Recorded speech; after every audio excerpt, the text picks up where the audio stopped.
Angkatan bersenjata Rusia merilis rekaman menunjukkan rentetan serangannya yang mengincar militer Ukraina. Rekamannya beredar di Telegram pada Selasa 30 April 2024. Kali ini tentara Ukraina yang menjadi target berada di arah Kupiansk.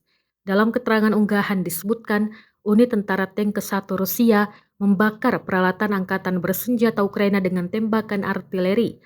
Selanjutnya, pasukan Rusia menghancurkan senjata self-propelled Ukraina hingga mengganggu rotasi pasukan militer Ukraina. Akibatnya, sejumlah tentara Ukraina mengalami luka-luka. Rotasi tentara Ukraina pun diklaim Rusia sukses digagalkan.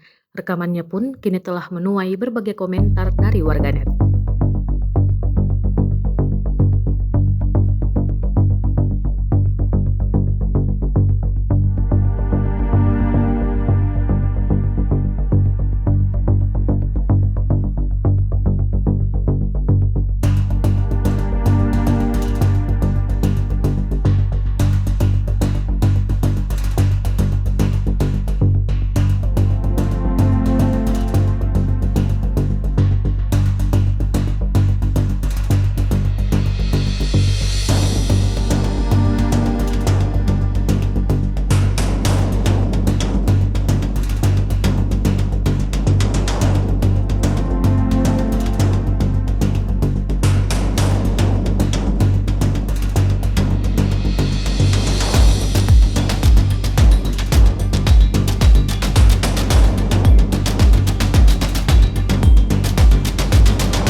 Download Tribun X sekarang, menghadirkan lokal menjadi Indonesia.